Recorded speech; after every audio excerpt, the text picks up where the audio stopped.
Does it? Good. Yeah. Yeah, it's not bad.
Hey, what's up?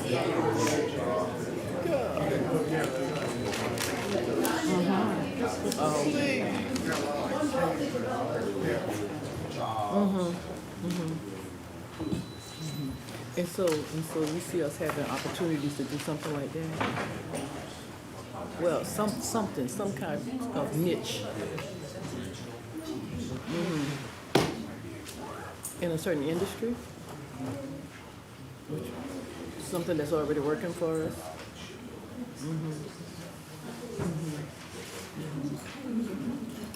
I'm sorry. What about in community development?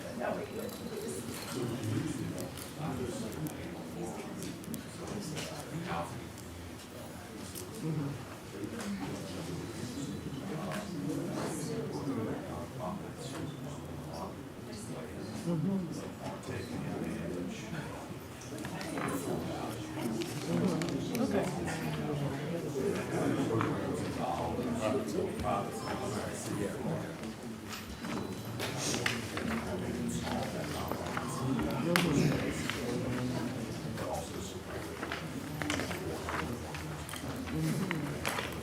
I like that.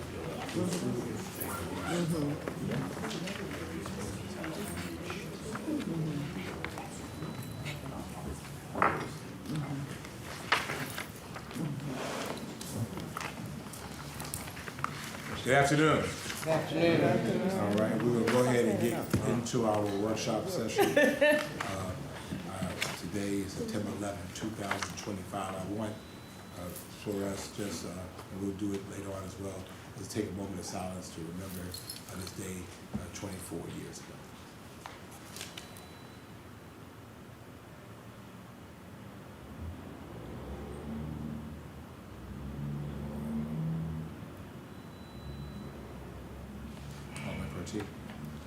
If you would, go to prayer with me, please. Heavenly Father, Father God, we come before you today as a community with mixed emotions. On this day, we remember those lives we lost in tragedy and those heroes who persevered in the face of tragedy. Heavenly Father, we ask for guidance, we ask for deliverance, and we ask for forgiveness. We experience tragedy every day in this world that is hurting, and it seems more and more recently. Help us be the voice for those that are killed by senseless violence, senseless gun violence, especially our innocent children, whether they are at school, at church, or at home. Lord, I know I'm tired of division and discord. Open our eyes as a community and as a nation to understand that we are all God's children, regardless of the color of our skin, who we love, or what we believe. Lord, we know that each human being on this earth is special, and it's okay to be different. I pray that we all spend time to appreciate those differences and celebrate love rather than harbor hate. The Reverend Dr. Martin Luther King Jr. taught us that darkness cannot drive out darkness. Only light can do that. And hate cannot drive out hate. Only love can do that. Lord, we ask for unity among our neighborhoods, our community, and our nation in this time of hurting. And Lord, we pray the prayer that you taught your disciples to pray, praying that our Father who art in heaven, hallowed be thy name. Thy kingdom come, thy will be done, on earth as it is in heaven. Give us this day our daily bread, and forgive us our trespasses as we forgive those who trespass against us. And lead us not into temptation, but deliver us from evil. For thine is the kingdom, and the power, and the glory forever. Amen. Thank you.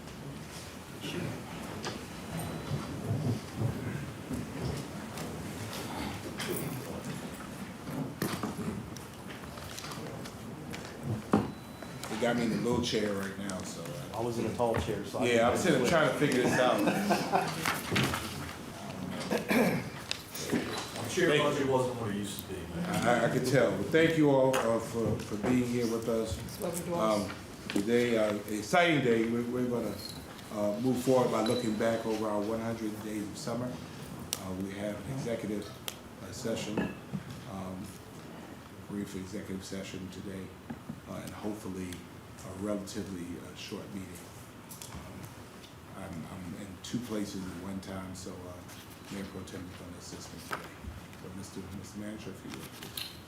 Thank you, Mayor. Thank you, Council. Good to be with you today. Today, as the Mayor said, we're going to review 100 days of summer. It's a program that we really started to get intentional about several years ago as part of our effort to look at public safety, not just as a police and fire issue, but as a whole of government issue, bringing in our recreation and leisure department, we call them the Department of Fun, our Office of Neighborhood Safety and Engagement, which Council created several years ago to do just this work.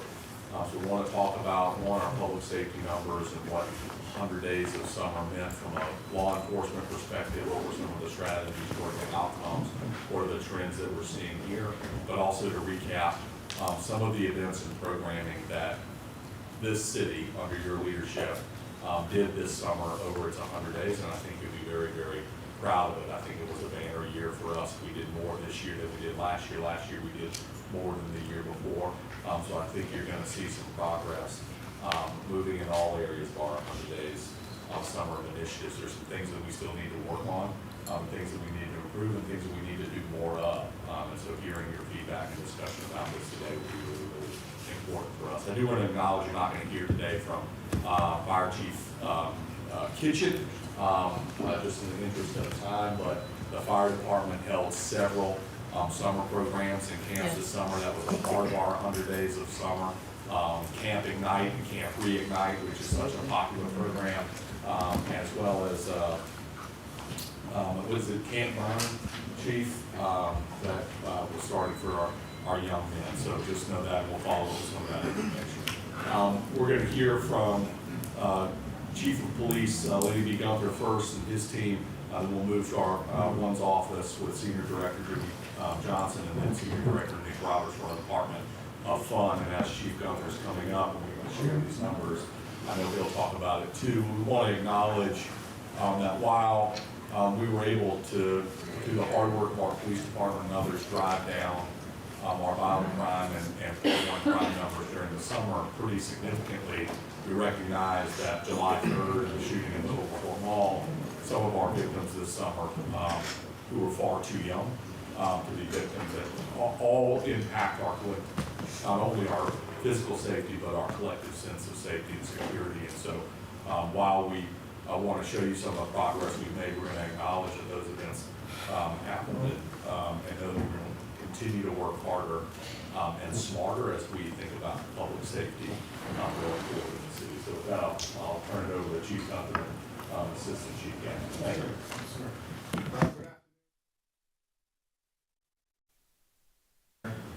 Assistant City Manager, your steadfast investment in the Savannah Police Department and our 100 Days of Summer initiative has fueled real progress in building a safer, stronger Savannah. And on behalf of SPD, we really want to thank you for standing with us. Before I get started with my presentation, I want to piggyback off what our city manager just said. Despite the hard work of our law enforcement and community partners that resulted in decreases in our fault-on crimes this year and during the summer, we acknowledge that one crime, one shooting is one too many. Anytime senseless violence occurs, we know from experience, personally and professionally, that sends a ripple through our community. We know that our city was deeply shaken by the heartbreaking tragedy that took place in July at the Oglethorpe Mall. Ms. Tina Smith, a beloved wife, mother, and grandmother, was tragically taken from us due to the cowardly acts of those who chose gun violence. Although we arrested all 6 involved, her passing has left an immense void in our community, and our prayers continue for her family and those that love her. Senseless gun violence is unacceptable in our city, and we stand firmly against it. Savannah Police Department, along with every one of you, will dedicate every resource available to ensure that those who resort to guns for violent acts face the full weight of the law. Gun violence has no place in our city, and together, we will continue to build a safer, stronger Savannah for all.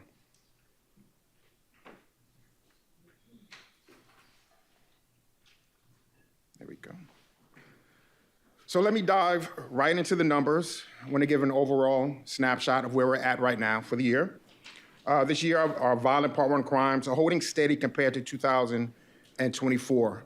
Just several weeks ago, we were actually in the positive regarding our violent crimes numbers. Our total Part 1s were actually, as of September 6th, we're 1 incident over year-to-date September 6th, 2024.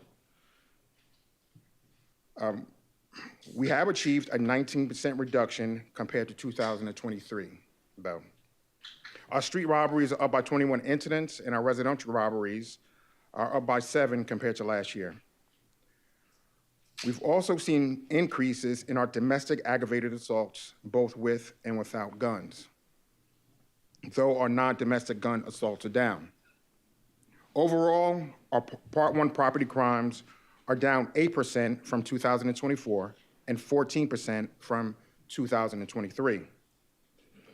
A standout is theft from vehicles. We plummeted from 822 incidents in 2024 to 576 this year. That's a 30% reduction. We have noticed slight upticks in residential burglary and theft from buildings, but the bigger picture is clear. Our total Part 1 crimes are down 6% from last year and 15% from 2023. Council and guests, mayor, city manager, ACM, we're moving in the right direction. Now let's talk about our approach this summer. Our enforcement strategy zeroed in on violent and property crimes. We deploy targeted patrols and specialized units with a sharp focus on reducing gun violence. We prioritized our youth, teaching de-escalation skills through summer programs to empower the next generation. To boost visibility, we ramped up traffic enforcement and expanded our amount of patrols across the whole city. And through our roll calls in the streets, community events, and the work of the Savannah Impact, Community Engagement, the Hope Unit, BHU units, we strengthen trust with our community partners. These efforts are the backbone of our mission. So focusing strictly on the 100 days of summer, June through August, our total Part 1 crimes dropped to 1,362 incidents, which is an 8% decrease from 1,473 in 2024. Now, July did see a slight spike, but it stayed well below the 2022 through 2024 average. June and August trended lower than prior years. If you look at the chart, the yellow bars show 2024's numbers. Our 2025 bars reflect this year's progress, and the orange dashed lines mark the 2022 through 24 average. The data speaks for itself. We are making some strides.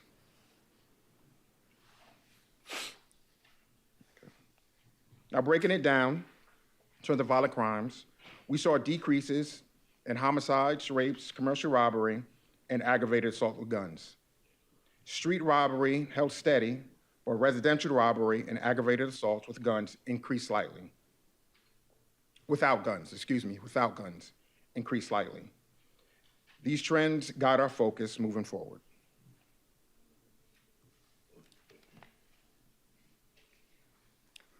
So in shootings, we've had decreases. In 2023, we had 71 shootings during the summer. In 2024, that rose to 76. This year, we saw a reduction to 54 shootings, a 29% reduction from 2024. Fatal, non-fatal, person shot at, and property damage shootings all declined. But again, let me be clear, one shooting is one too many, and we remain relentless in our fight against gun violence. At SPD, we know that keeping Savannah safe goes beyond enforcement. Our most powerful tool is community engagement. It's at the core of everything that we do. Our community engagement team, civilian staff, Savannah Impact Patrol, and all units work year-round to build trust and partnership with the people that we serve. This summer, our community initiatives left a lasting impact. Our End Gun Violence event brought together 70 youth and families, focusing on awareness, prevention, and healing. Our SIP summer camp, in partnership with Loop It Up Savannah, engaged 40 young boys and girls with STEM activities, journaling, and mental wellness sessions led by Dr. Blaylock. They fished at Fort Pulaski, where they earned fishing licenses, enjoyed arts, movies, bowling, and splash pads, and they even joined in some fun with the mayor's Play Ball initiative with the Savannah Bananas. They were taught critical de-escalation skills and defensive tactics. It was a busy, transformative camp, and I thank everyone who made it a success. As our students geared up for school, we stepped up. We increased targeted patrols around schools, coordinating with our Board of Education police, and distributed 450 backpacks and 250 hygiene packs to our youth. We enrolled 13 kids in our POW program, recruited 10 new girls for Girl Connection program, and we actually welcomed a new volunteer coach. In partnership with the District Attorney's Child Support Division, we helped 5 men reinstate their driver's licenses, strengthening families. Because at SPD and in Savannah, we know that stronger families build safer communities. Our highlight of the summer was the inaugural class of Beyond the Badge, Girls Police Camp. We conducted a mock recruiting expo that allowed the participants to gain important interview skills. During the camp, they were able to learn about the police department, but more importantly, they learned about who they are through leadership development and skills through daily physical training and career talks with several of our female SPD officers. They learned that they could do anything they aspired to do. This concluded with a powerful graduation ceremony.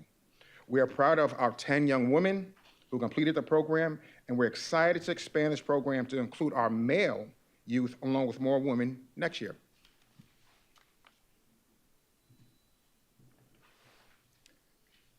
Mayor and council, city manager, assistant city manager, none of this would be possible without your support and the tireless dedication of our sworn and professional staff. The 2025 100 Days of Summer shows that what we can achieve together. We're committed to even greater progress in the years ahead, building a safer, more connected Savannah. We thank you so much for believing in our collective mission. Let's keep pushing forward. I will now introduce. If I could stop there, before we move on, Mayor Pro Tem, maybe you could take some questions specifically for SPD and some of the strategies. Council members? Alderman Pertee? Thank you, Chief. If you could you provide council, I know we can't do it right now, but could you provide council with age range, just the age range only, of the shooting victims that we had for 2025, and then the known suspect or known offender ages as well that correspond with that? One for the year or for summer? Just for some, just for some.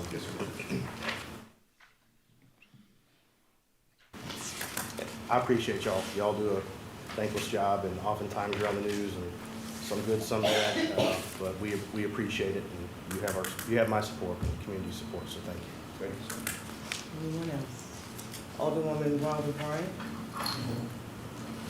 Chief Gavin, Chief Gunther, I would just like to publicly acknowledge you for being visible and proactive at the vigils that we have for Shanote Pitts and Alexis Milton Jr., and also being visible at the homegoing services, because we know in the past we did lose somebody who attended one of those. Thank you for being visible, and thanks for just being reachable and being visible in our community and willing to work out of the box. Thank you, Chief Kaplan, Chief Gunther. And Adams, who's not here. Alderwoman Blakely? Thank you, Mayor Pro Tem. Thank you so much, Chief Gunther. You are truly just a phone call away. Chief Gavin and Chief Adams, thank you all so very much. My question is, I love the fact that you did the girls' police camp. You only used 10 girls this time. Can you increase it, and what do you need to increase the amount of young ladies that will be participating? Is it money? You need funds? Our plans are to expand it. We're very proud of our 10 young women, and it was our first year, so getting that word out. But since the camp and the camp's completion and the graduation, we've received a good amount of inquiries about next year's camp. So we fully expect it to be more than 10 girls. Okay. I would say all we need is you to help us promote it, or word of mouth. Okay. And listen, we're not going to turn anyone away, right? We got 10 this year. I want to double it next year, or even make it more. So Sounds good. What about boys? How many boys are you planning on for next year? as many as we could get. As many as you can As get? many as we could get. All right. Okay, I had one more question. Why were you only allowed to get 5 individuals reinstated? Their licenses reinstated. What happened? Was it not more? Because I know for a fact, I've worked with the district attorney myself in reference to the expungement program that she does. And I'm just curious as to why it was only 5. Alderwoman, I have to get back to you on that. We'll make sure we get an answer for you on that specific number and why it was 5.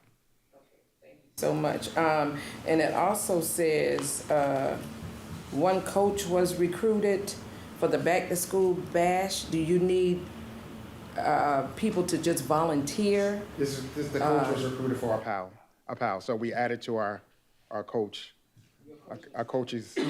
staff, so one volunteer, so, yes. Now, in the programs that you all offer, I'm just concerned that we are teaching life skills and soft skills, because you know a lot of our children are so into this device, and sometimes, especially customer service skills, because a lot of them don't have it. So, are you putting a program like that in place to teach them those type things? I know through the Savannah Impact Program, we have conducted classes like, how to, interview for jobs and things like that, but I can certainly bring that point up and see what else we can offer to our generation, our younger generation, when it comes to soft skills training. And I have to say this, there's a young lady building bridges. I always forget her name. What's her name? Miss Nunley.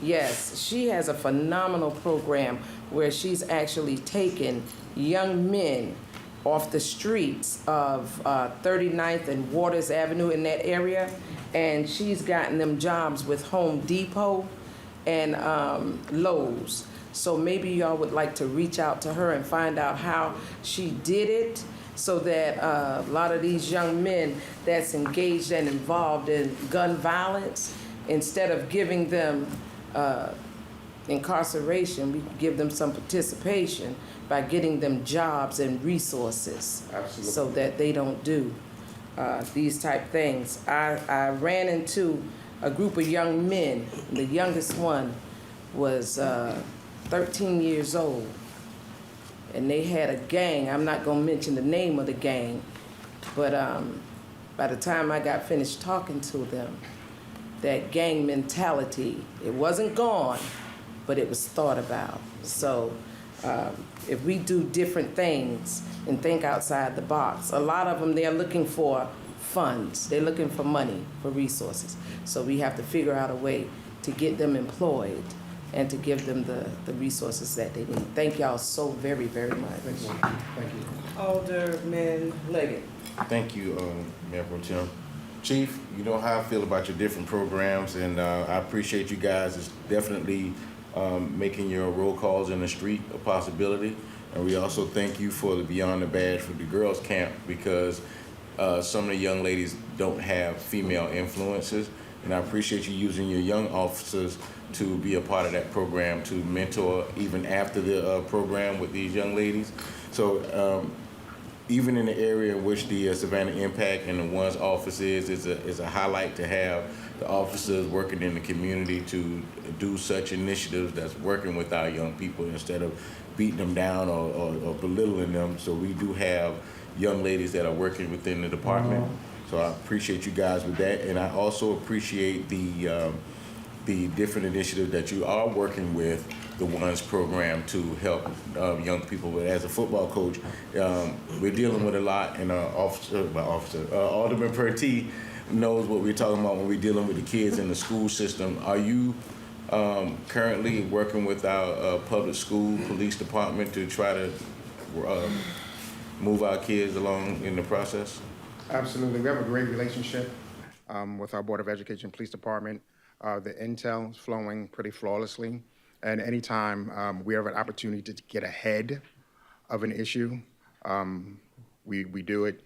And I know that me and Alderman Purdy, we talk a lot in reference to students that might be going down the wrong path and what we need to do. So absolutely. We have a brand new issue that came up on yesterday that I spoke with Alderman Pertee about. I just don't want the young man, we have issues with young people that are doing violent crimes in school. What happened to them next? Do we have a plan, a long-term plan to help our young people even after they're expelled from school or they're taken out of rotation in the community? How do we work with them to get them back into the community, or do we have an alternative plan for them? Yeah, and you have a great point, right? Because it can't stop there at the, being expelled or expulsion. but working with the BOE, working with our ONES office, working with our community partners, there's a solution there, right? But it takes us to know about it, which we talked about it right before we came in here, right? So we'll get that information from you about that young man, see what we can do, see what the exact issues are, and then work with Director Johnson to see what resources we can offer that young man so we can put him on the right path. And the new intel that's coming in now, is it beneficial to our officers now? Because I know one time we wasn't getting a lot of information to help the officers. So do we have beneficial intel that's coming in now? Absolutely. I have to give credit for the BOE.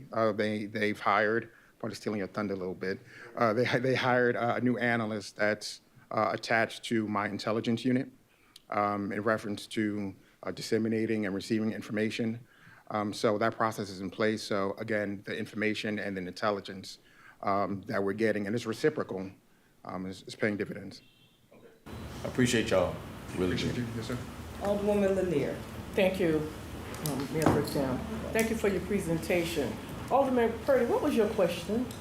The age range of shooting victims for this summer, and then the known suspect or offender ages as well. Okay, so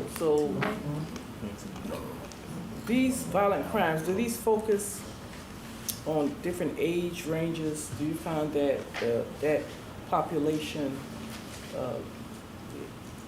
is that a high percentage of these numbers? I have to get the exact percentage for you. We do know that. You want to say that? Yeah. You know, unfortunately, there was an uptick this summer in our juvenile involvement in violent crime. I have to provide the exact numbers for you when I gather it. But, you know, looking at the age range, if I had to just, you know, capture it, probably, you know, we know that we focus on and we try and tap and touch when they're in middle school, even younger.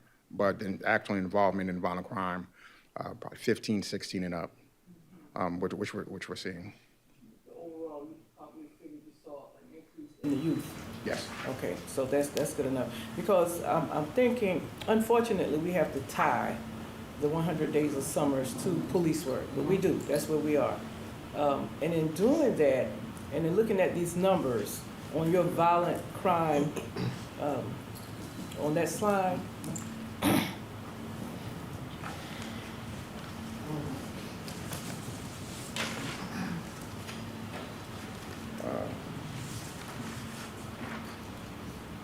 I'm trying. but based on those numbers, yeah, that was it with the bars. With the, Okay. that one, All right, yes. thank you. Based on those numbers and us as council people and these numbers are supposed to tell us something. And percentage-wise, these are some stark changes up and down. And if we look at this, the biggest increases came from residential robbery and aggravated assault without a gun. So if we're looking at that youth population, you know, criminals, crime, and what we can say from these, based on these numbers, is that, of course, there was much more residential that's familiar, that's in the neighborhood, in the community, whatever, robberies and aggravated assault. A lot of that is people who know one another. So we're talking a lot of familiar type crimes that we saw an increase in, because your largest decreases were up here in rape, that commercial robbery. So commercial robbery and this residential robbery. So I'm thinking mindset. So people maybe venture out of the familiar neighborhood. Now they're breaking into these commercial places, and it was much less of that. So I can see that youth population with this residential robbery increase. You know, it all makes sense. And in looking at these numbers, I was wondering whether we tie these numbers to some of our other numbers like recreation or these programs. It should be some type of relationship, some type of correlation in these numbers. It's like we're sitting behind this large, you know, board, and we could adjust something based on these numbers. are we spending more in recreation, or do we have more programs? And then we see certain things go down. When we pull back on those programs, do we see certain areas go up? And as managers, that's the way we should be looking at these numbers, because these numbers are supposed to be management tools. And do we compare these numbers coming out of the police department, looking at the recreation numbers, the ones, are we doing this and looking at all these numbers and see if there's a relationship or correlation? Yes, we did. That's a very good point, and I think the chief hit on it earlier, where we're seeing trends, we're having to adjust in our strategies, not only for law enforcement strategies, but some of our non-law enforcement upstream strategies as well. And some of the trends that we saw, where we see, you know, increases in the number of minors, or our offenders getting younger, our victims getting younger, you know, that really triggers our one's office, and Jimmy Johnson's going to talk about that, and then think about our programs. Are we reaching the right people? Do we, and for specific events, do we know that household? Do we know that victim? Do we know that perpetrator? Were they engaged in our services? What services were they engaged in, and for how long? And do we think that that made a difference or not? Or can we make a difference today to try to bring down retaliation? If you're talking, you know, you're talking more about macro numbers, which is what I kind of read that numbers to be is last year we saw some, I think, some increases in our commercial robberies, right? Commercial robberies was kind of a trend happening last year when we saw increases around commercial robberies. Put a lot of emphasis on working with our commercial properties, paying attention to commercial robberies a little bit more. We see that that attention worked, but then we see that residential robberies increase. We're going to have to, you know, adjust there going forward to pay more attention to residential robberies. So those are the kind of ways that we manage with these numbers. But to the point that you're making, Alderman, I think it's a good one. If you want to see what kind of correlation residential robbery has with age, with aggravated assault without a gun, what correlation that has with age, and whether or not this is more of a youthful offense or activity versus something more mature, and can we adjust our programs accordingly? Yeah, I agree, and thank you for that. And I'm glad to know that we're looking at these numbers holistically like that. So one more homicide and we'll be at par with 2024. So we know that those numbers not going to trend well the rest of the year. Like Alderwoman Blakely mentioned, and like I often say, I do believe that the economic piece thrust is something we need to concentrate on more. And working with youth from the community, that's one common theme that continue to come up. Work, want a job, need a job, got anything for us to do, and us trying to connect these young people to those type resources that put a few dollars in their pocket. And so anything, any program, when we're thinking about how we're going to go forward, that we could put in place, not necessarily through Savannah Police, because they're doing what they're supposed to do, but through some of our other investments, that we could prepare, align, and not just a lot of training, because they want to make money and they want to make money now. So the 100 Days of Summer and those programs, like the one that you supported in the past, I think that we need to look at those type of investments again and more, so we could get these young people ready for the workforce and help them make money right now. That's right. Totally agree. And one last thing, what is our vacancy rate or level with the police department? Right now, we're at 113 vacancies. So with the young people that you work with, do you work with any who are ready to take that leap or to become employed? I'll let Yeah, so Chief Garrett and talk that's a about great question. We're trying to build our bridge programs. That's one of the things that both the girls' camp and the boys' camp will end up doing. Will be some of the feeder things to because they spend a lot of time with officers, and they show them the other side of what we do in policing. And so, coming out of the girls' camp, we saw several of those females that were talking about wanting to step forward in the next couple of years. And so we're going to keep engaged with them and keep our hands on them, because they're also monitoring how they're doing at school and offering different tutoring services, things like that to them as they move forward. But we're hoping that we can bring them in to the police department, as soon as they get to the age. Thank you. Alderwoman Bell? Thank you. I was going to relate to Alderwoman's Blake was point about job readiness, that sort of thing, and also what you were saying. Thank you all for what you did. Thank you for the work that you do. We appreciate it. I think this is, in fact, I know that this is not just a Savannah Police Department problem. This is a community problem for community issues. So I think we probably might want to consider more of a collaborative approach. And I know you all do that. As you mentioned, you work with the school district, but also with some of these other community agencies, and try to, during the summer, try to prepare these kids for the workforce. Even the ones who are young, we can get them into some internships or something. And there are enough agencies out there, partner agencies, Gavin, you work with, and that are doing that. So we just might want to try to, kind of look at some of the things. Everything that's in the past wasn't bad. Some of it actually worked. So as Blakely said, and Lanier too, these kids want to make money. So if we can do what we can to contribute to getting them ready for the workforce and getting them to the point where they can make money, I suspect if they are working and doing constructive kinds of activities, they would probably be a little less likely to become involved in behavior that we don't want to see. It's true. Alderwoman Waldemar.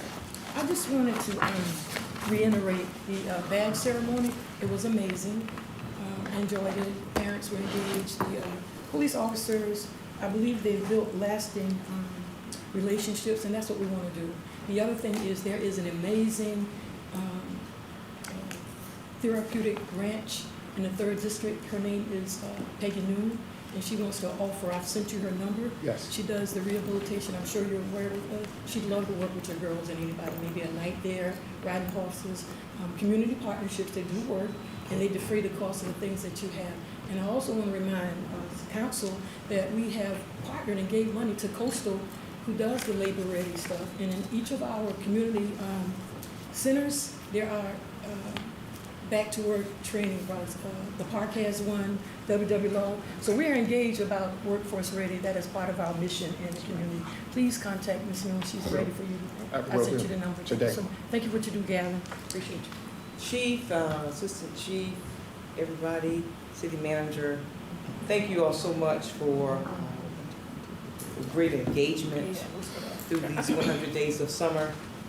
I just want to commend you all, as it's been said already, at the table in reference to Beyond the Badge for the girls' police camp. Thank you all for just continuously stepping up to the plate when it comes to our young women. At one time, they were not mentioned or included. So I thank you so much for the inclusivity of our young girls. And then we will continue to bring on our young men. The other thing I want to mention is because we have such great technology with the city of Savannah through all of our devices, digital devices, and our television station and things of that nature, which is so great that it continues to advertise and to showcase the work that we have done. So I just want to let you all know that that is a great tool, and let us continue to put out what we've done so that our public can see the work and then spread spread the good news around. So when the summertime comes again, interest will be heightened, and our boys and girls and parents, it's another thing, our parents will also be educated to get our children involved with the great things. And I want to commend everybody, the great things that is being done to keep our community safe. Also with the One's office, and I know you're going to be coming up, I just want to make this comment right now. Thank you, City Manager, for including them as I read the text that you all send to the mayor and council immediately when things happen, that you're including the One's office and being on site and being involved and just being on the case, especially with our young people. So thank you all so much for that. And that's, you can go on, City Manager. Thank you, Mayor Pro Tem. Especially on this day, September 11th, thank our first responders who do a phenomenal job. Police department's hard work, they do a great job. Thank you, Chief. Thank you, Assistant Chief, for everything you do. Thank you, sir. We'll bring up Jimmy Johnson, our Senior Director for the Office of Neighborhood Safety and Engagement, and then we'll hear from Nick Roberts, our Senior Director from our Department of Recreation and Leisure, or what I like to call our Department of Fun. And this is kind of the other side of our 100 days of summer. So Jimmy, thank you. Thank you, City Manager. Good afternoon, City Council, City Manager, Assistant City Manager as well. I am the Director of the Office of Neighborhood Safety and Engagement. I will reiterate what Chief Gunther said. Thank you, Council, for investing in an office such as the One's office. It has showed to pay dividends with the young people that we have touched since I've been here since January, especially this summer. So I wanted to highlight our 3 summer programs. The first one is the Neighborhood Improvement Teams. This is a program where we employ youth in 10 different neighborhoods to do beautification projects around their neighborhoods. In 2023, we had 7 neighborhoods participate, 2024, and in 2025, we had 10. The participants in 2023 was 45. It rose in 2024 to 64. And this past summer, we had 83 youth and 17 site supervisors, so a total of 100 individuals employed through the NIT program, which is an 84.44% increase in participation over the last 3 years. And those 10 participating neighborhoods were Collier, Brownsville, Fraser Homes, Hudson Hill, Caden Homes, Leeds Gate, Liberty City. We added Mohawk Lake, as well as West Savannah, Windsor Forest, and Woodville.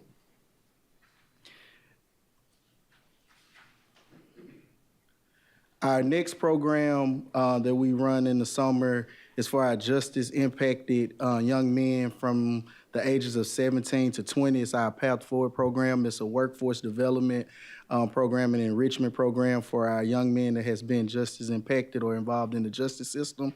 In 2024, we enrolled 12 young men in the pilot year, with 11 of them completing the program. As of today, only 1 of them have reoffended since completion. This summer, we had 13 enrolled, 10 completed, and unfortunately, we have had 1 to reoffend since the completion of the program. These young men that recently completed it, the other 9 are either employed or completing their GED or high school diploma at this time. We have 1 young man that took his 2 parts of his GED yesterday and successfully passed. So we're hoping to have him completed with his GED within the next couple of weeks. We have 16 community partners, employers, or higher education institutes that partner with us this summer to expose these young men to job opportunities, job training, and also opportunities of higher education. Some of those community partners are Offenders Alumni Association, Association, Heads Up Guidance Services, the Chatham County Safety Net, Life Skills, Frank Callen Boys and Girls Club, Gulfstream, Chatham County Health Department, Savannah Tech, the City of Savannah, of course, the Airport Commission, Georgia Port Authority, the Plumbers and Pipe Fitters Local Union, and TIP. And that shows the major collaborative efforts that we're trying to build with our community partners to really pour into these young men. The other thing that came out of this program was a need that we saw for young ladies. So we will be launching a three different sessions in the fall to see what the needs are for our young ladies in this age range. That's not necessarily just as impacted, but they might be impacted in other ways that need the same type of enrichment. The first session will be the 20th of this month. It's called Grow and Glow, and it's open for all young ladies. It will be held at Park from 11 to 2. Our final program that we had this summer was Young Artists of Savannah United. This was a piloted program for this summer that really gained traction. It was an innovative program for youth that were just as impacted and just regular youth that were at risk. We had 12 youth participants. They came together to express themselves through the fine arts of playwright, to bring awareness to gang violence, gun violence, as well as the stigmas that they face on a day-to-day basis as youth, such as snitching and the pressures of peer pressure. The play itself was one of one. We've did our research. There's no other entity that we found that's offering this type of program that actually collaborated with a outside entity like Savannah Tech to actually film the production of the play. This will give us access, once it's approved, to spread this play with the powerful message behind it within classrooms and other youth organizations, not only in Savannah, but outside Savannah. So they will have this access at their fingertips. But both shows have had over 500 registered viewers. The second show will be this Saturday at the Otis Johnson Theater. If you haven't gotten your tickets, I was told to please urge you to register on Eventbrite. But yes, so they will have 2 performances with over 500 registered viewers. Our ongoing strategy since the summer has passed, our prevention efforts, we've heard about the need for us to be inside of the schools. We do have our Real Talk sessions. Those are weekly mentoring conversations with high-risk, high and middle school students inside of their schools who have been identified by the school personnel, whether it's the counselors or school resource officers. And we are currently in Durand Middle, Building Bridges Middle and High, Beach High, Savannah High, and Rep as well. And those are, again, weekly meetings where our staff go in and have these mentoring conversations. We're able to figure out what's going on in the schools so we can be ahead of anything that might spill outside of the school. Our intervention efforts, our most crucial piece of intervention is our critical response. Our team receives notifications from SPD requesting intervention services via centralized on-call response line. Once we're notified, we send our staff either to the hospital or to the scene to ensure that we get ahead of any type of retaliatory incidents.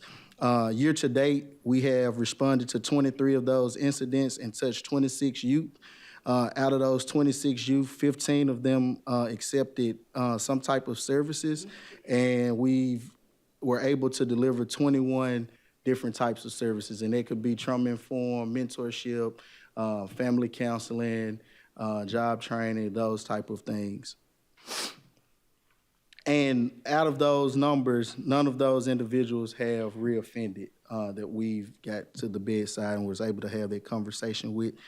So total number of incidents that the ones team has responded to, whether it was hospital-based, school-based, or from our partnership with the adult courts and juvenile courts have been 48, where we've reached 75 youth, and this is as of today.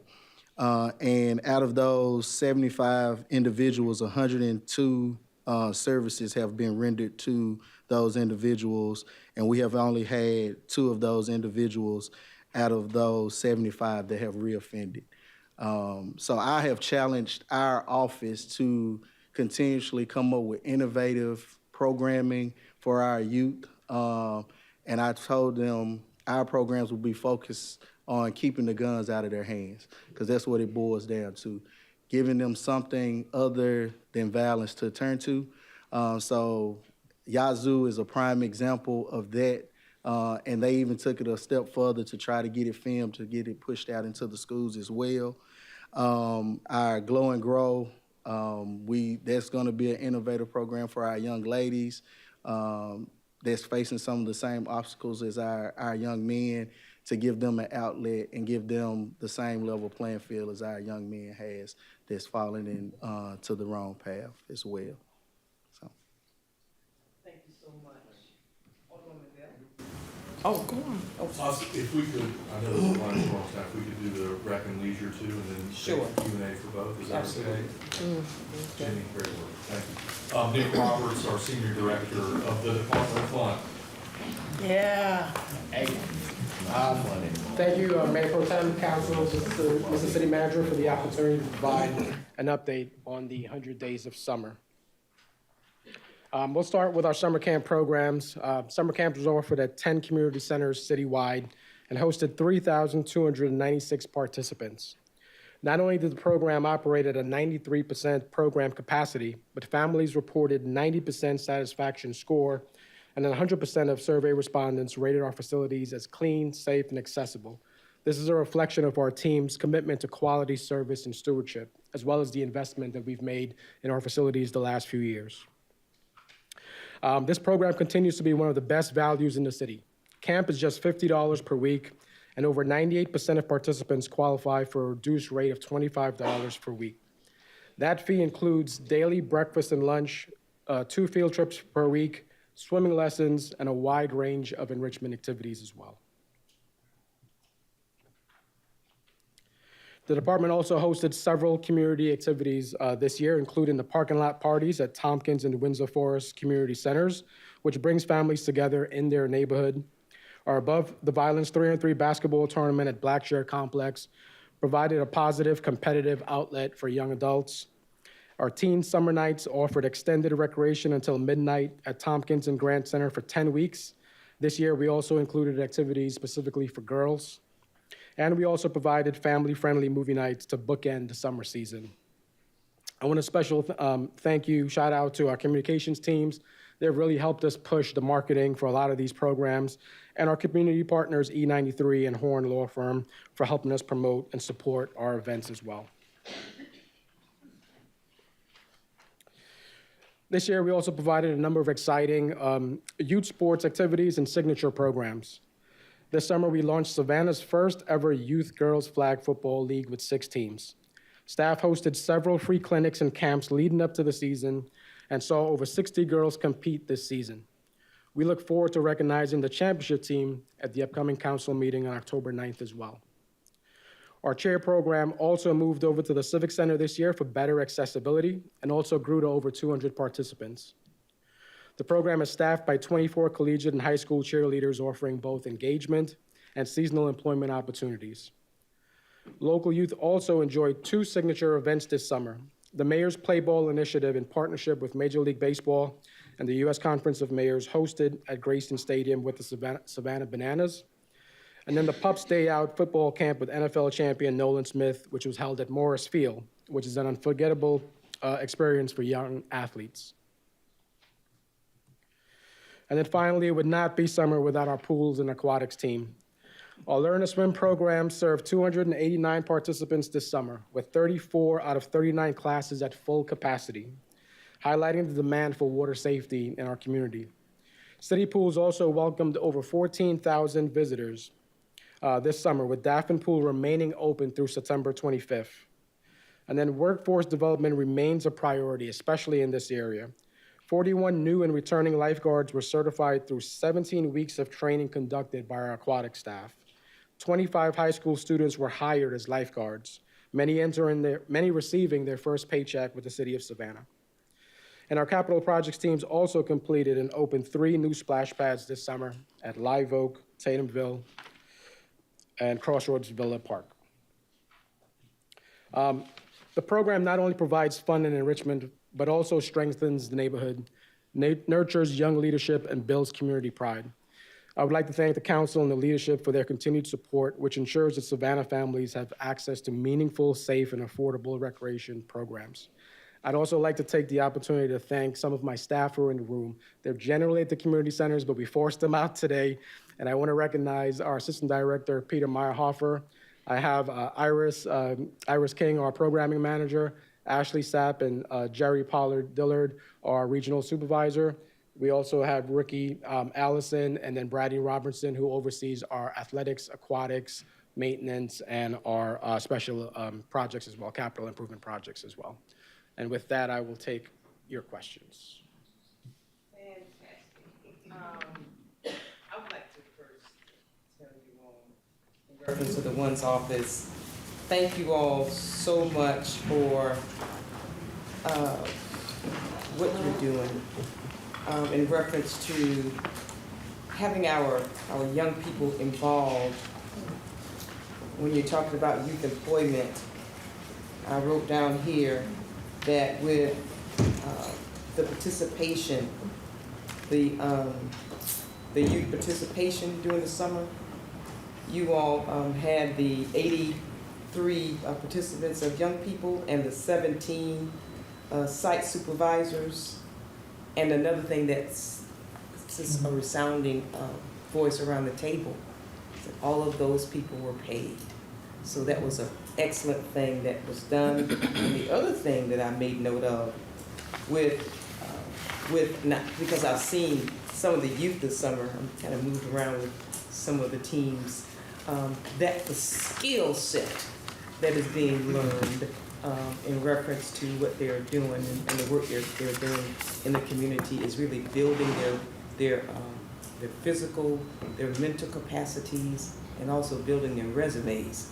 So when they start to go out and do their next level of work, that they'll have those skills on there. I got a question in reference to the engagement of the young women in the program that you mentioned, and the time. You said from 11 until 2. Is that on Saturday, or is that? That's a Saturday. September 20th is a Saturday. The kickoff is a glow and grow brunch. And these 3 sessions will be. Can you go up to the mic for us and just repeat it one more time? So the Glow and Grow initiative to engage our young ladies, the first kickoff is September the 20th. It's a brunch. Mind you, these 3 sessions are to garner the information from them about what they need. So we will use these 3 sessions to engage them, pull information from them to see what their needs are, so we can try to develop a program similar to Path Forward for them to meet their needs. Thank you so much. Alderwoman Bell. Oh, thank you, and thank you for your report. So I withdraw my recommendation to the chiefs. I withdraw my recommendation because one has it covered. So in terms of equipping them with, take another look. And to Nick, thank you because, this is a personal thank you. My folk have graduated now from swimming classes to competitive swimming and lifeguard training. So I'm appreciative of all. Alderwoman Blakely. Thank you so much for your presentation as well. I see where you have community partners, and I see you only have the U.S. Army. Have you reached out to the other armed services? in the community so that they could possibly participate, especially the reserves? So part of the U.S. Army, that individual from their recruiting office spoke about the reserves as well as full enlistment. There was a new partner that was added this summer, so we will look into adding other community partners going forward. Okay, and what is the age limit for the Glow and Grow? So for the 3 informational sessions, we are looking for ages 12 to 20. Again, this is for us to gather the data to see where the needs are. And then once we get ready to lay out the full program, we might see that their age needs to be adjusted because of lack of engagement from a lower age or a higher age. So. Okay, and it doesn't matter who these young ladies are? No, ma'am. They can just, and this is gonna be where? Where's the location? In Park. And from 11 to 2? Yes, ma'am. Okay, and the movie, the location is gonna be at the Otis Johnson, and what time? At 2:30. Doors open at 2:30. The show starts at 3:30. You can register on Eventbrite. It's Checkmate Encore on Eventbrite. We were at 290 registrants before I left the office today. So. Okay, and you said that you're working with certain schools in the community. Name those schools again. Durand Middle, Building Bridges Middle and High, Beach High, Savannah High, and Rep. Yeah. Okay. What about Windsor? Islands, New Hampstead? So why aren't you in those schools as well? So we are waiting to get feedback to be invited into those schools, but as of today, from when school started, as of today, those are schools that we're in right now. And the reason why I asked that question is because I know that you all have seen on the news where there were a bunch of fights going on in those schools, so we need to have ones in that area, in those areas as well.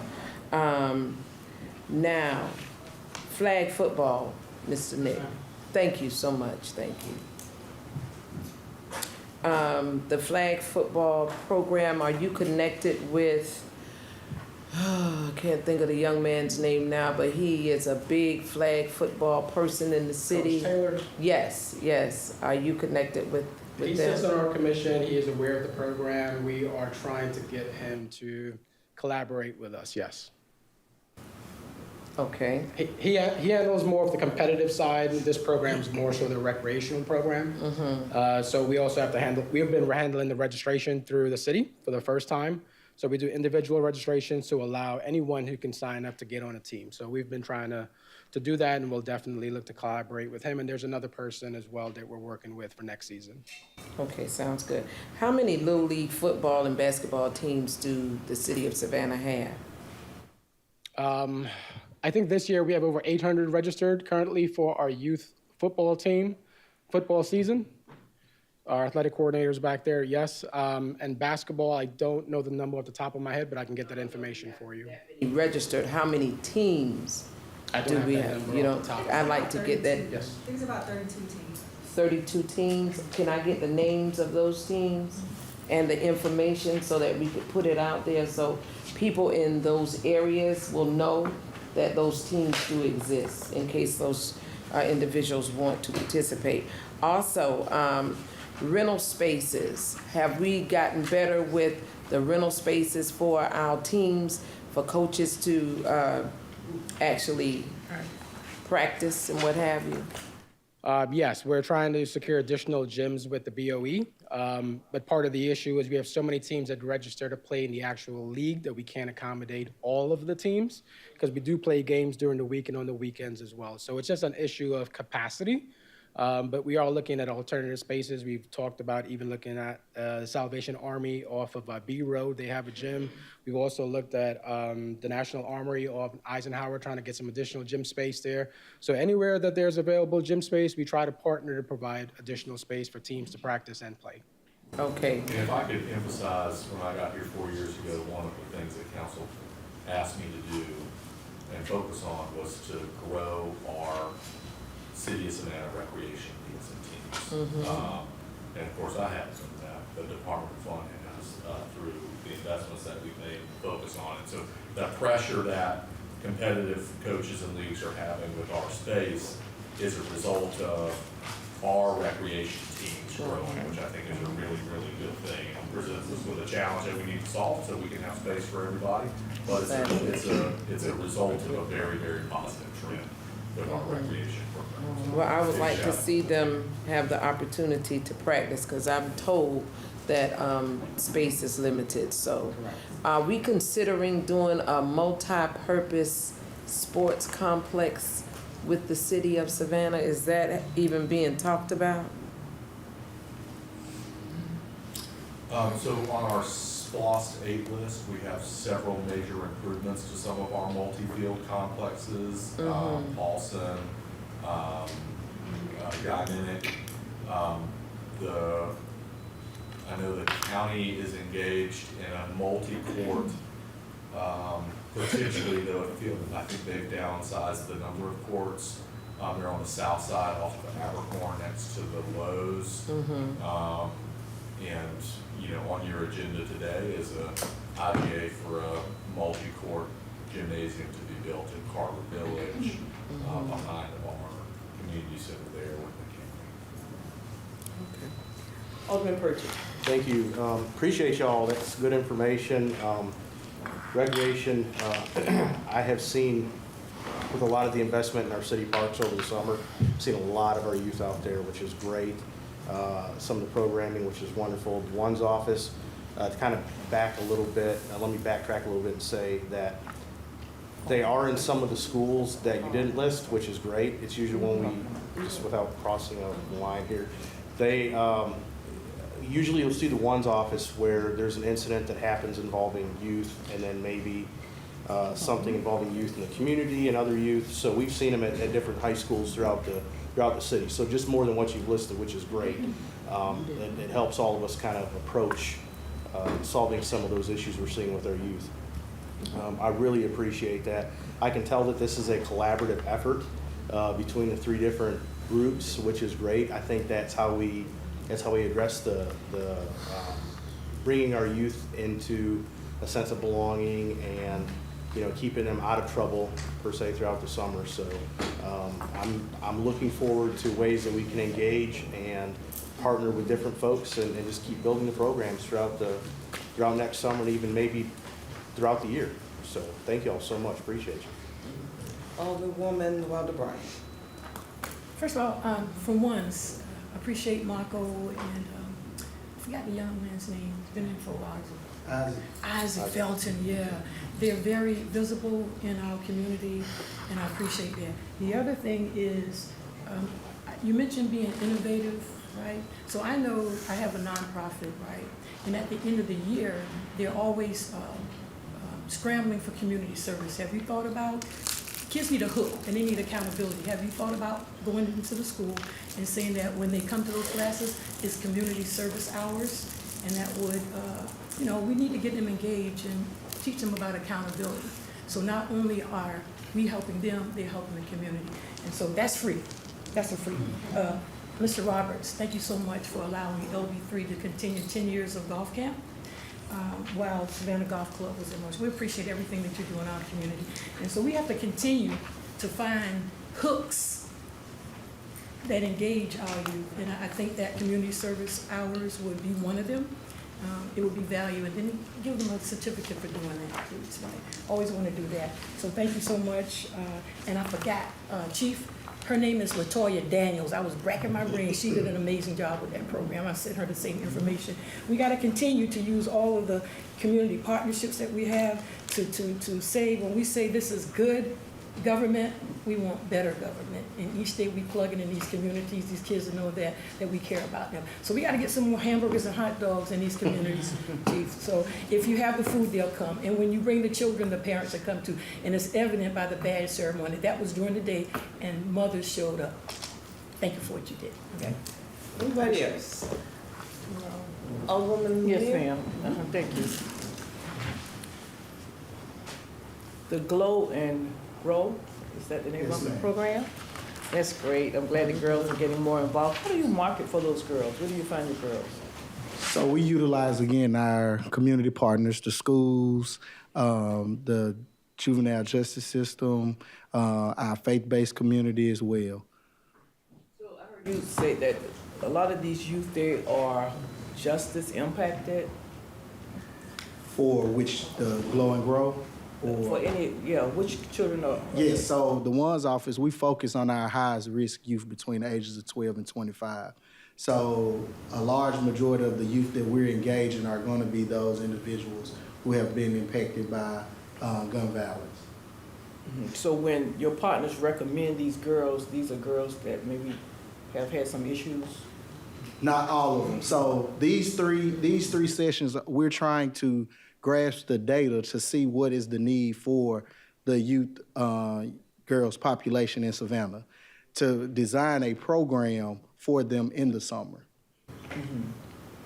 Okay, and the children in the community engagement program, what's the name of it, with who works in the community? The NIT program? Yes. Most of those youth, are these justice impacted youth? It didn't They're start out mixed. that way. They're mixed. They are a mix. So some of them are just as impacted. Majority of those individuals have not had a run-in with the justice system. That's what I was curious about, because as a neighborhood president, when we started that program, it was just to employ the youth in their communities, and it was under neighborhood services. So it has shifted under ones. And how is that, why would we make that decision to place that program under ones? I'm not sure why the move was made, but I can tell you with the 10 neighborhoods, we are able to see where the involvement of youth violence is occurring, and we try to encourage those neighborhoods to participate in the NIT program, right? To give those youth in those neighborhoods something to do, an alternative in the summertime. And one thing that came out of this summer that we realized is that the youth like to take pride in their neighborhoods, really. So we're challenging them next year to identify one beautification project in each one of their neighborhoods to do, and then they're gonna have a competition to see which project was the best, and we're gonna award them a prize for that. Great, that's great. Okay, Nick. Thank you, appreciate it. You all are doing a great job. Thank you for being so responsive. The program with the tradesmen, with their exhibitions going to the different centers, that was great. That was a huge success, thank you for that. We talked about gyms.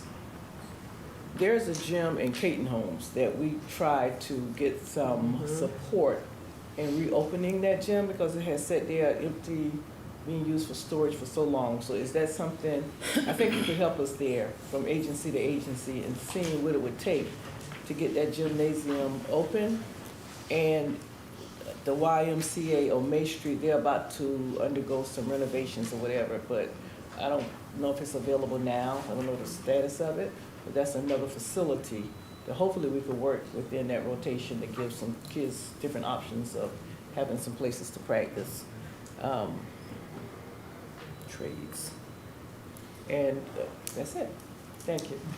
Mayor, okay, before you say anything, and we're about to wrap this up, city manager, assistant city manager, I don't know if something need to be said at this time. I was just going to respond to the question of Alderwoman Lear. That program was under the Community Services Department, which became Human Services. There was a period of time we did not have, if you remember, grants for neighborhoods, it went away. when we brought the program back, WANDS was coming into existence at the time, and the neighborhood coordinators transitioned and are now neighborhood liaisons with a slightly different focus within the community.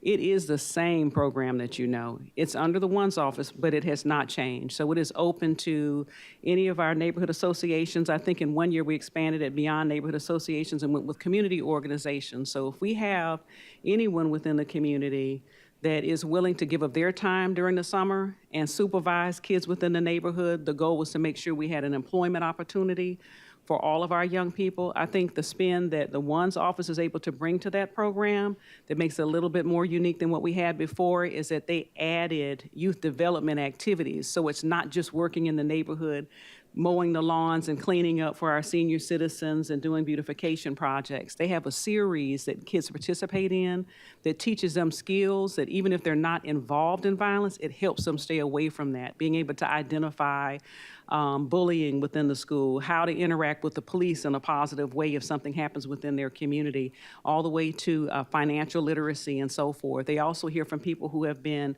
have substance use issues and how their lives have changed, so there's a lot more exposure. And what we're hoping to do is that with that 83 to 100 kids, that I hope will grow into 200 and 300 kids, now you have more people outside in the community and in the schools that are peers of children who are on the cusp of being engaged, and that becomes our recruitment force within the schools that's helping to deter other fellow students within the schools. But we have the same thing, it didn't change. Kids within the neighborhood can certainly participate in it. Madam Pro Tem, I think that's great. I think that's great, and I'm glad that you all have added that enrichment. Check 1, 2, And testing I 1, think 2, a point 3. to be made that this is an excellent program. The recreation, they're doing a great job. And so when the children interact with the city of Savannah, it's going to be right now sports. And I think justice impacted is so important, but I don't want that to be the driving emphasis on us dealing with children's sports or the law, sports or crime kind of thing. You know, I think I tried to make this point before. We need to accentuate the positive. When we had the 100 days, maybe I don't have the right name, of the work program. Summer 500 program. I think that's a component that's missing. It is. And so that's just a point I need to make, because it's wonderful what you're doing here, but it's maybe a missing piece where we could accentuate more of the of something upwardly enriching and positive. So thanks for all that you're doing. Let me just add before, we also have our youth council, our youth ambassadors, ambassadors of high school and youth council, our middle school, which are about leadership and leadership through government. So to your point, Alderwoman Lanier, it's not just based in law enforcement. I think this city, and I've been doing youth programs across the country now for quite some time, really, you know, has taken us to the next level in terms of really engaging people at the level which we need to reach them. I think everybody's at different places in those areas, and I think some ways maybe during the budget process, I really want to discuss with y'all about ways we can actually even increase that. But thank you. I think you made an excellent point, because that leadership piece is so important. I probably would have been one of those teens trying to lean that way, but at the same time wanting some money in my pocket. Exactly. And so when you were out, we were talking about the enrichment piece, the economic piece of these kids these days. Seems like that's their priority. They want to make some money. They want to be employed. So if we could find a way to give a stipend to those leadership kids, I know they would love it even more. You know, find some ways of really kind of dealing with that. I mean, you know, these kids are so talented, and have ways, if we're able to kind of take that same energy and craft it in a way that, you know, creates that. But again, you know, we can do that, you know, when it comes budget time, we can create whatever we want to be able to help in that area. Alderwoman Blakely? Thank you, Mr. Mayor. I just want to let you know your program was very good, the neighborhood improvement program. My grandchildren participated in that program. And I want to say, Miss Bobby, I don't know what her last name is, but, and Anand Raul, they did a phenomenal job with those children. I'm a person who loves planting and working in the yard, and my grandkids came home and they were planting with me and working in the yard. But I want to piggyback off of what Alderwoman Lanier was saying about the enrichment piece. With the program being in the ONES program, we have to find a way to kind of separate the judicial part of it, because you will have a lot of parents that would think, I don't want my child around even participating in a program like that, because it's would put a stigma on, you know, these are kids that have issues, and my kid is this kind of way, and I know a lot of people are probably saying, well, that shouldn't be the case. No, it should not be the case, but that is the reality. So maybe just thinking about changing from the judicial piece to a separate, still under the ONES program, but just not with the judicial component with it. You understand what I'm saying? Oh, absolutely. In Okay. fact, that's been a discussion that we've had within the department. We wanted to make sure, you know, initially all of our programs were geared to young people who weren't justice involved at all.